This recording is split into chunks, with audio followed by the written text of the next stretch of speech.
Olá, vamos para mais uma aula do curso O que são transtornos ou doenças mentais? Apresentado por mim, Leonardo Baldassara, médico psiquiatra. E quais são os tipos de doenças mentais?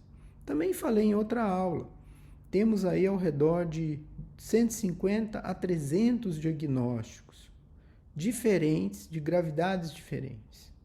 Existem várias, temos duas principais classificações de doenças mentais. As classificações são para padronizar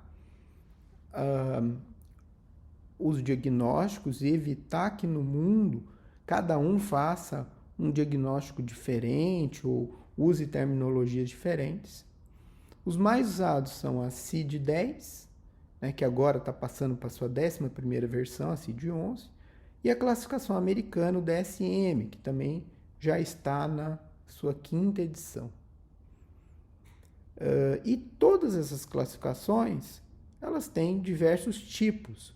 E dentro dos tipos ainda, temos os grupos, grupos maiores de doenças mentais que compartilham de características em comum. Então, hoje, os transtornos ou doenças mentais são identificados através de chamados critérios diagnósticos, tem um padrão. Temos instrumentos para fazer essa classificação diagnóstica. E precisa, para chegar no diagnóstico, vamos discutir isso em outra aula, todo um trâmite técnico feito pelo profissional especialista, que o ideal é que seja o médico psiquiatra. Mas aqui eu vou falar de alguns grupos, alguns tipos de transtornos mentais para vocês entenderem. Porque às vezes as pessoas falam transtorno ou doença mental, e acham que é tudo igual. Não. São doenças diferentes, com evolução diferente, tratamento diferente, prognóstico diferente. Então, transtornos ansiosos é um grupo de doenças onde a ansiedade, que é um sentimento normal, passa a não ser normal. Por quê? Porque ele passa a acontecer numa intensidade, numa frequência e duração acima do que a pessoa tolera e ela consegue administrar. Então, a ansiedade ela começa a ser excessiva. E tem vários tipos. Transtorno de pânico, transtorno de ansiedade generalizada, as fobias específicas. Transtornos de personalidade. São transtornos onde o indivíduo tem um jeito de ser, de pensar, de se relacionar de forma diferente. E passa a apresentar isso de uma forma tão intensa que ele começa a comprometer sua interação social. Começa a comprometer sua vida social, principalmente, e outras esferas da funcionalidade, apesar que é um grupo de transtornos onde a funcionalidade, quando prejudicada, ela é mínima. Não há comprometimento da crítica, o indivíduo sabe o que ele faz, ele só não consegue fazer diferente, ele não consegue ser diferente. Então, exemplos é o transtorno de personalidade antissocial, onde entraria o psicopata, transtorno de personalidade borderline, transtorno de personalidade dependente, que são aquelas pessoas que não conseguem tomar decisões por si só ou viver sozinho. Transtornos psicóticos, onde entraria a esquizofrenia como um dos vários tipos. São transtornos onde o indivíduo tem o prejuízo da crítica e do senso de realidade. Diretamente as pessoas lembram dos delírios, das alucinações, mas não é só isso. O indivíduo ele tem falsas crenças, que são os delírios, ele tem um pensamento distorcido, caótico, ele tem crenças que os outros não conseguem observar ou corroborar, às vezes tem alucinações, mas também tem dificuldade no autocuidado, ele tem alteração das suas expressões emocionais, ele vai ter dificuldades cognitivas também, né? E tem vários diagnósticos, esquizofrenia, o transtorno esquizoafetivo, dentre outros, né? Que fica aí como um tema, inclusive, para uma aula só para isso. Existem os transtornos do humor, né? Que aí entraria o transtorno bipolar e a depressão. Também poderiam ser incluídos a ciclotimia e a distimia. O que é o humor? O humor é o somatório das nossas emoções. É a média. Todo mundo tem emoções, tem sentimentos no dia a dia e de acordo com o contexto. O humor é a média.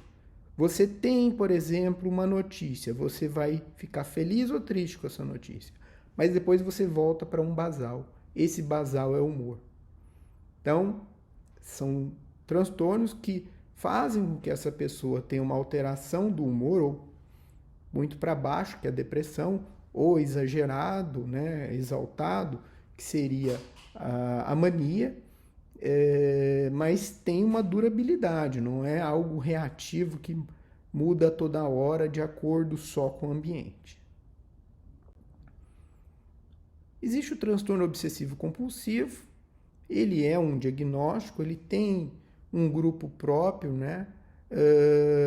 Mas é um diagnóstico assim que ele é diferente dos outros transtornos mentais, por isso que ele tem seu agrupamento separado. São indivíduos que têm crenças, que têm rituais e comportamentos repetitivos. Eles percebem que isso é exagerado, mas eles não conseguem se conter. Eles relutam contra essas ideias que ficam na cabeça, mas não conseguem. Eles sentem um desconforto e só têm alívio quando eles dão vazão a esse pensamento ou a esses rituais, a essas compulsões. Exemplo, um indivíduo que tem uma aversão terrível à contaminação, ele encosta numa coisa que supostamente estaria suja ou contaminada. Alguém com comportamento normal poderia deixar para lá, mas ele não. Ele não sossegue enquanto ele não lavar a mão. E ele vai lavar essa mão de forma exagerada, várias vezes. Às vezes passa até mais de hora lavando a mão. Transtornos alimentares. Aí são os transtornos onde as pessoas têm crenças distorcidas sobre a sua imagem corporal, sobre a conformação do seu corpo, e partem para comportamentos alimentares exagerados, diferentes, né? Alguns restringem a alimentação, né? Como acontece na anorexia. Outros têm episódios de comer muito, hiperfagia, e depois tentam compensar, como na bulimia. E tem também aqueles que têm compulsão exagerada, não conseguem se controlar, mas não têm tentativa de compulsão, como o transtorno de compulsão alimentar periódica. Existem as demências, né? Todos lembram das demências, sempre fazem relação com o Alzheimer. O Alzheimer é só um tipo dentre vários diagnósticos diferentes. Então, são doenças onde há prejuízo das funções cognitivas, memória, atenção, funções executivas, linguagem, e progressivamente a pessoa vai perdendo suas habilidades e tornando cada vez mais dependente de terceiros. Existe, além do Alzheimer, a demência por fatores vasculares, por isquemias, hemorragias, a demência frontotemporal, onde o indivíduo ele altera a personalidade, além do prejuízo cognitivo, e várias outras que também serão temas de outra aula. O delírio 1, que é o estado confusional agudo, é uma doença, um transtorno que precisa ser diferenciado dos outros transtornos mentais. Na verdade, nem é doença, né? É uma síndrome. É um conjunto de sinais e sintomas que indica que o indivíduo está tendo uma alteração de comportamento, geralmente uma confusão, uma desorientação súbita e aguda, só que existe uma causa orgânica para isso. Existe uma infecção de urina, uma infecção de pulmão, desidratação, anemia, e enquanto isso não for corrigido, ele não melhora o comportamento. E ao contrário, se você dá medicação, o indivíduo piora, ele não melhora. Transtornos do desenvolvimento.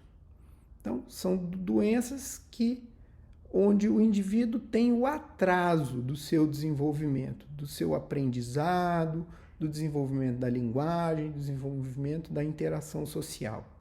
Entraria aí o atraso do desenvolvimento intelectual, que é o antigo retardo, deficiência mental, entraria aí o autismo, né? Então, começa lá no início da infância, o indivíduo tem seu desenvolvimento interrompido. Transtornos de conduta e opositor desafiador são transtornos predominantemente em crianças, onde essas crianças não seguem regras, e no caso do opositor desafiador, ele não segue regras e desafia a autoridade do adulto, a experiência do adulto.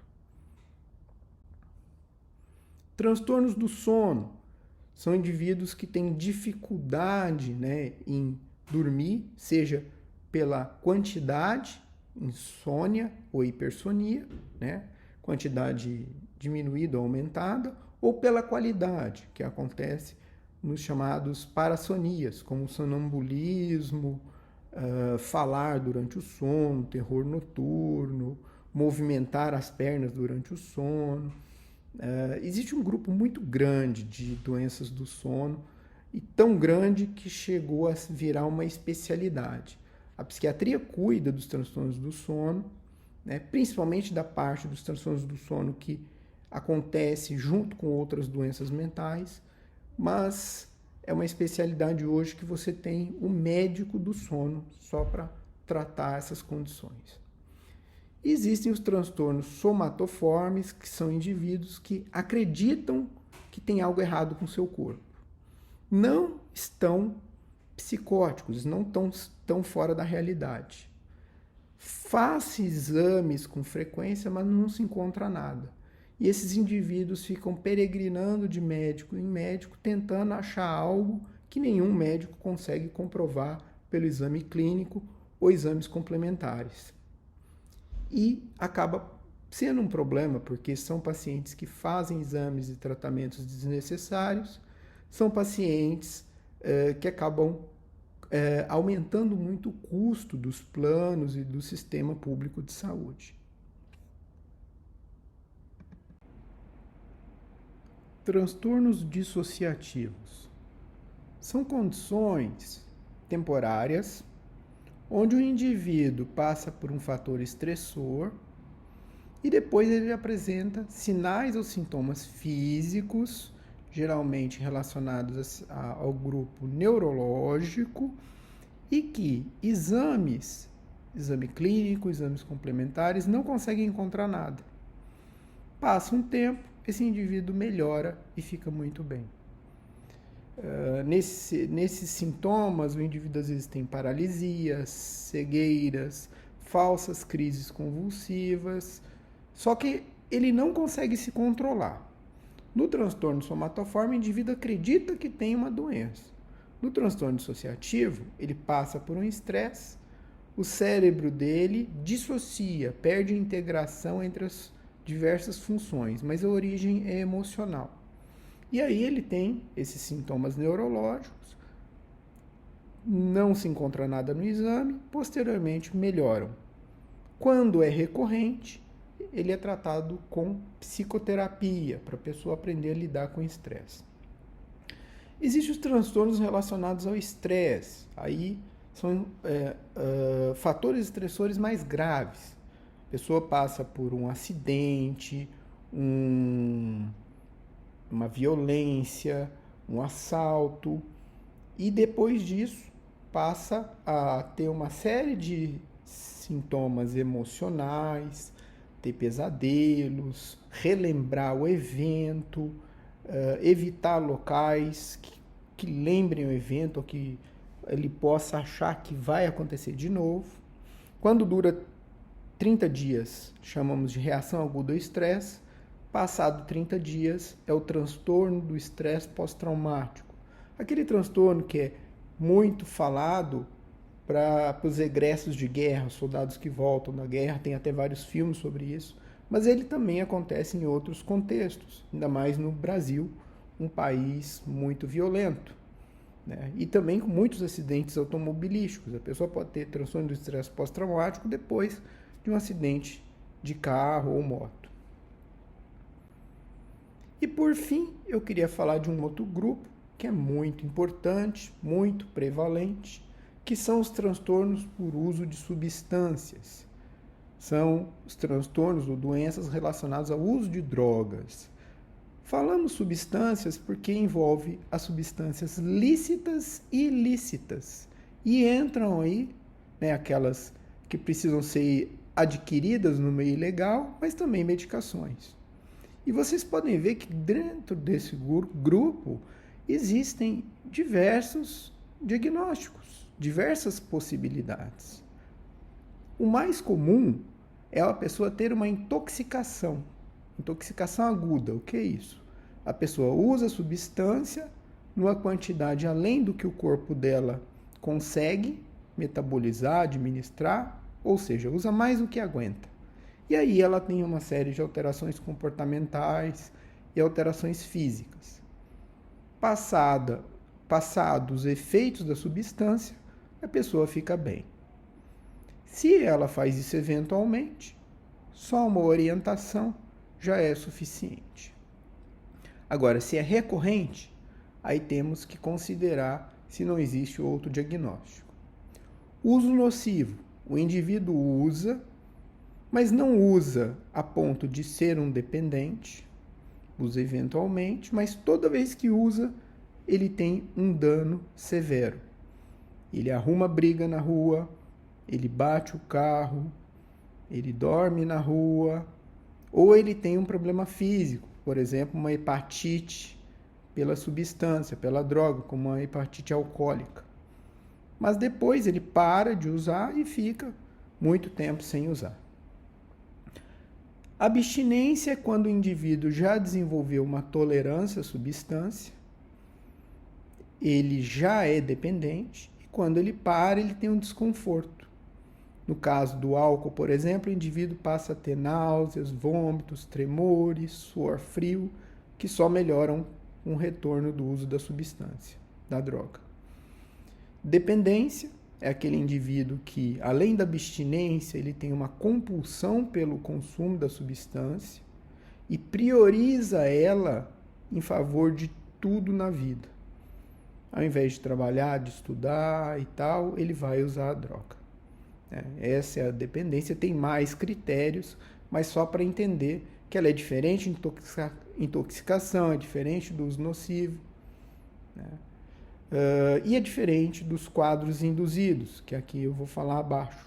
Quadros induzidos são indivíduos que usam drogas, alguns dependentes, outros não, mas depois que passou a fase da intoxicação, 48, 72 horas, o indivíduo continua a ter alguns sintomas. Sintomas de outras doenças mentais. A mais comum é a chamada psicose induzida. O paciente fica psicótico, tem delírios, alucinações, mesmo depois dele ter parado de usar essa droga. Ele pode ter uma mania, uma euforia patológica, igualzinho do bipolar, só que é secundária ao uso da droga. Ele pode ter uma depressão, só que a depressão foi induzida por um medicamento, como um benzodiazepínico, um opioide, né, usado de forma excessiva, ou outra droga, maconha, álcool. Então, existem os quadros induzidos, que são ainda mais difíceis de tratar que as próprias dependências. Então, aqui eu fiz só um resumo para vocês conhecerem a variedade dos diagnósticos de transtornos ou doenças mentais.